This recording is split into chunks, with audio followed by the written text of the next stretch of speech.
Yo, what's up everybody? Welcome back to the channel. First of all, you guys know the drill. If you guys please smash that like button, I'd really appreciate it because you can leave a comment down below. I don't care what it is, it super helps the channel out.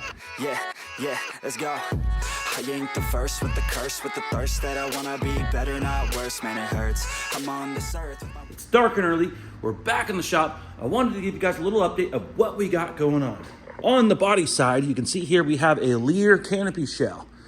Now this is from a local canopy dealer, and unfortunately it got damaged in shipping, and we had to fix a little scratch on the front here. Now this is going on a brand new F-Series truck. There was a big scratch and some rock chips right here, so it's just like that, and there was a pretty good scrape down here as well. So it looks like they probably scraped it on the truck when they were loading it for transport. And you can see here we have one window out. The dealer actually took the window out for us, and we decided on the best way to fix this would be melt it right here. Now I normally don't do stuff like that, but in this case it made the most sense. We had the rack on our side, so we were able to mask here, and we were able to use a melting agent. So what we did is sand the area with a 2000 grit sandpaper, and we actually had it kind of taped off with the paper kind of lifted so a little bit of clear could blow in. And at the very end, after my last coat of clear, I went ahead and pulled the paper back, and we kind of blew our clear in, and then we just hit it with our fade out reducer, which kind of melts the new clear into the old clear. And then what we do is machine, buff, and polish, and we get it to where you can't see the transition between the two clear coats. It's not my favorite technique, but it was the best choice as far as refinishing this canopy. Otherwise, all the windows would have to come out, the rack would have to come out, everything would have to come out to do it properly, and that was just a lot of work just for a little scratch. This thing's gonna be up high. You're never gonna see it. It's gonna have ladders and all sorts of things on it. But that was the best fix for this. I don't use melting very often. I usually only use that in door jamb areas, so we don't have to paint the whole jamb. We can melt it in the corners and stuff, and it works out really good. Every once in a while, we'll do it on a front bumper cover, and we'll melt it by the license plate on a small little part of the bumper. But yeah, you can see that we put the emblem back on. And yeah, you can see this thing's still got the dealer stickers on it as well. And over here you can see we have a fender for a GM truck, and it's got some primer on it. It was pretty damaged up when the customer got it. He dropped off two fenders. He just wants them painted black, GM black, pretty simple. He's looking for the cheapest price possible, of course. But there was some damage on one fender, so we had to go ahead and body work it out and throw some high build on it. We'll go ahead and get that prepped. The other fender's prepped, ready to go. We'll get them in the booth, get them sprayed. Over here, we have some moldings for a Honda Civic, and you can see they're a little bit dented up. They're pretty old. They're for a real old Honda Civic. It's actually a 1991. I'm going to show you guys here in just a minute, but we have some brand new moldings here. Refinished, and we just wanted to give them a fresh look, that way they weren't completely faded. But we're gonna jump in the booth and show you guys that 91 Honda Civic. So this is a pretty old car, but believe it or not, this is an insurance job. The guy really loves this car. He didn't want to see it go away to a wrecking yard, because technically it was totaled, but insurance was willing to work with him to a certain point. We were trying to get some more blend time out of them, but they weren't really going for it. But we do like the customer, so we went ahead and just painted the entire side out. We can see here, we took the door off. This quarter panel was bashed in.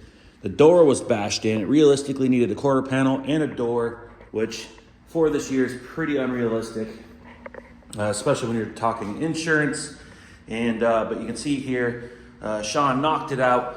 Got it body worked, got the door looking really good. We got some fresh moldings that we're gonna pop back on here, and this thing's gonna be looking amazing. And yeah, guys, we are gonna go ahead and get this thing unmasked. We're gonna get it assembled. We're gonna pop our moldings on. We gotta lay a pinstripe down the side, and we'll go ahead and get this thing sent out the door. But let me know what you guys think in the comments. Thing looks pretty fresh.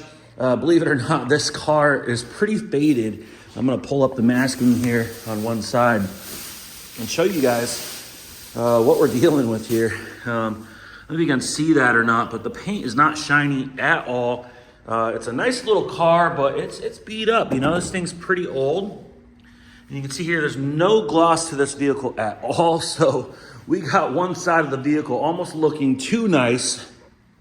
It's going to be completely glossy, completely looking good. I could see for potentially down the road, this guy might want the rest of his car painted to look the same. But anyways, we're going to go ahead and get that unmasked, get it assembled today, and get it going down the road. We still have to find some time to get this Subaru up on the rack. We've just been busy, booked. We're a little bit behind on this one. We're still waiting from Geico to get a quarter panel approval, and we're going to go ahead and get this set up on the frame rack and get it pulled out, at least in the meantime. Try to relieve the stress and pressure so we can get this door to relax. It's got a little gap right there, but I'm sure we'll get everything lined up and looking good. And once we have that thing pulled, we'll go ahead and section out that quarter panel as needed. Now over here, we can see we got parts on parts on parts, and this isn't even everything, guys. I got another bay next door that is just full of other parts that are partially painted, ready for paint, whatever. You can see here we got a brand new bumper cover from Toyota. This is for a 2017 Toyota Prius. We went with an OEM bumper cover. It's a pretty nice car. We need everything looking really good. We don't like the bad gaps. We don't like rough edges and stuff, so we went with an OEM bumper cover on that thing. It is a very particular color, so I have to work on the color match first before we go ahead and paint the cover. It's like a real bright teal blue green color with a lot of metallic, and we want to make sure that we have a good color match before we just go blasting the whole bumper and have a bumper sitting on there that's sticking out like a sore thumb. There's that other GM fender. Teo's got it all prepped out, ready to go. And under the Acura that's on the lift, we have a BMW bumper.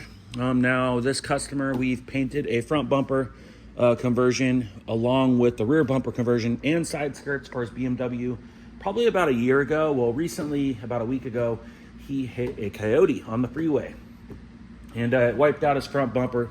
So he's got us a new front bumper. We're gonna go ahead and color match this thing and get it over to him as soon as possible. So it is prepped out, thanks to Teo, ready to go. We also have Brittany's Ford Focus. Brittany's my stepdaughter. We have her Ford Focus in the shop, and it has been sideswiped. So we have a whole bunch of parts going on here, and you can see here we got the front bumper cover off, and there's just the littlest scratch through the paint, but it is an insurance job, so everything's going to go ahead and get fixed up. So we're going to go ahead and get that fixed up, repaired, and get that bumper refinished. You can see here is our fender. You can see there how bad the damage was, completely crunched in. We have her new door right here. That's from the auto wrecking yard. And you can see here's her old door. And as you can see there, she is crunched in, guys. So we got that taken off. I still, of course, got to take the mirror, the door handle out. And I got the door and fender off. And here is the new fender from the auto wrecker. Of course, it wasn't in the right color. You can see there it's like a teal green, but you can see we've already colored in the jams. Now on a lot of cars, under the hood, there's no clear coat. If there is, sometimes it's very minimal or just a little bit oversprayed. So you can see here, we tried our best to match the OEM finish. So we actually added no clear coat on the jam of this, but we already edged in the fender all the way around, so this fender can be installed ahead of time. You can see there, everything's colored out. We took off the bracket, colored it, reinstalled the bracket, and there was just the smallest little ding right on the body line. So we went ahead and fixed that, threw some high build primer on it, but this thing is ready for install, and we'll go ahead and prep it out with the side of the vehicle once the new door is installed. We still have some damage on the rear door. I'm just trying to get things squeezed in between things. The job is actually not scheduled to come in until Monday, but we already got the fender cut in. The door is ordered in the right color, so it saved us on having to do any sort of cut in. And we already got things disassembled, ready for assembly. So essentially, we really just have to fix the rear door, the scrape on the quarter panel, and the scuffs on the front and rear bumper. And we'll go ahead and get it spot primed, get the thing prepped out, masked, get it painted. We got to run it through detail. We still got to get it out for a wheel and alignment. And yeah, guys, we got a lot to do next week. We got 2 side swipes because we actually have that 370Z coming in as well. You can see here we got a used door from the auto wrecker. And same thing, guys. We already have this cut in ahead of time. You can see there it's all refinished, black. We have a new fender that's already refinished, cut in black. We have a new rocker panel that's already completely repaired and refinished, ready for install. So we don't even have to mess with that for final paint. So we literally just have to swap the fender, the door, repair the quarter panel, paint the side, and just install the rocker and send that thing through detail. So we got 2 side swipes next week. We also have some other jobs coming in as well. So Teo and I are gonna have a super busy week, and we kind of are a little bit overbooked. We're a little behind on the Subaru, so things are a little bit crazy. So I appreciate you guys all rocking with us as far as the car content in the shop and the diecast hunting. We're doing our best by getting some videos out, but of course we're real people with real jobs as well. And Karmen and I both work like crazy. We're up and at 'em around 4 a.m. and she hits the gym. I get going. I have to drive an hour just to get to the shop, and so I have 2 hours of commuting every day just to go to work. So I have to get here early. We got lots of stuff to do and lots of stuff to manage. I don't not only run the shop, but I pretty much do everything around here plus painting, and so we got lots of stuff to do. Luckily, we got some good help from Teo, and he helps me do everything that I need him to do, and keeps the things moving around here. So I appreciate you guys all rocking with us, all hanging in.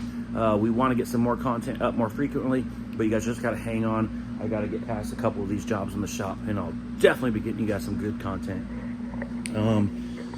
You can see here we still have the Acura TL subframe dropped with the engine and transmission.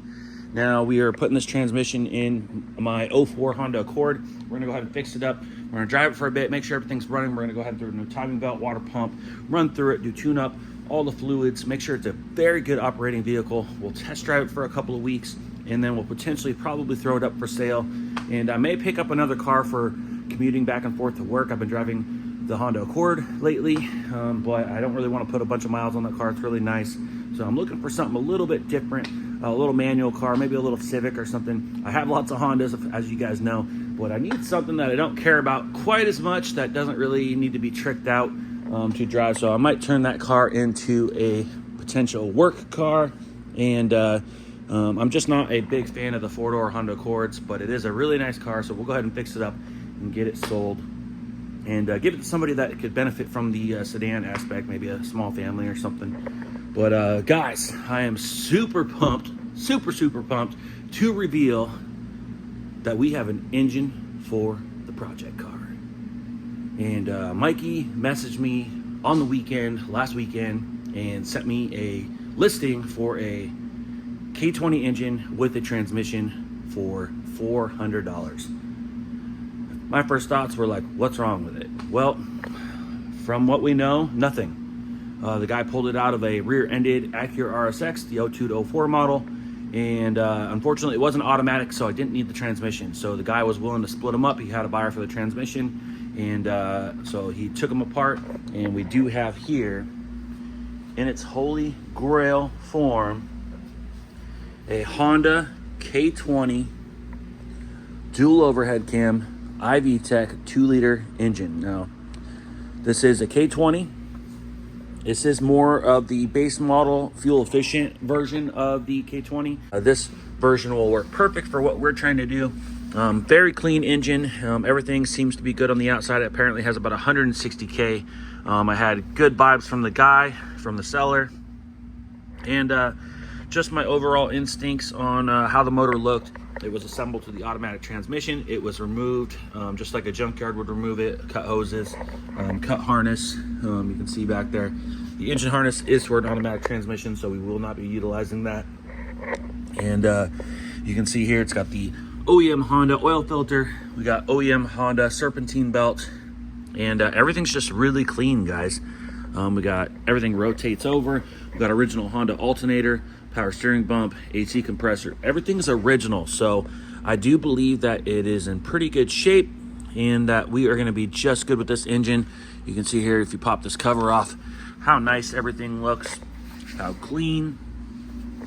He has the fuse box, everything. You can see there it's an automatic, so we know it hasn't been revved up like crazy. Chances are not driven as hard as a manual transmission was driven. So I got really good vibes from this motor. Of course, we're gonna pop it open, inspect things as we can. We'll go ahead and service the engine. We'll probably throw a new timing chain, water pump, tensioners. We'll pop the valve cover off, regasket a couple things. We'll probably throw a new thermostat in it. We're probably gonna do AC delete, and we'll throw new belts on it. And of course, we'll do a clutch and flywheel and some new oil. This thing's gonna be great, guys, but super pumped. So guys, we have an engine. This is great news. I was gonna use the K24, which, as you guys can see there, has a hole in the block. So that was out of my old CRV. I swapped that engine for another K24 engine, and I've just had that thing sitting in here for parts. It's saved my butt a couple times when I've needed a couple things. And we do have that engine sitting there. I was gonna use that for a mock-up engine in the project car, but now we no longer need to. The K20 should fit a little bit better. The height difference is a little bit different. I think it's got a more shallow oil pan.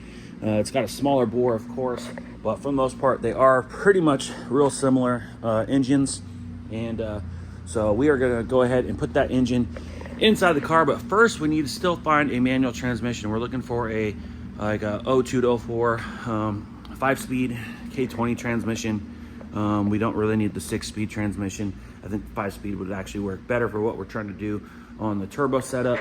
But yeah, guys, we have the mounts in, ready to go. So if we can go ahead and get a transmission and a clutch and a flywheel, we'll go ahead and get that thing mated up, and we'll go ahead and drop this thing in there, at least for mock-up, and see how this thing looks. And Mikey and I are gonna get to welding as soon as we can, guys, but we've just been busy in the shop. Not a lot of time for the project car, but guys, it's on our mind. We are planning, our minds are working, and you can see here, it is here.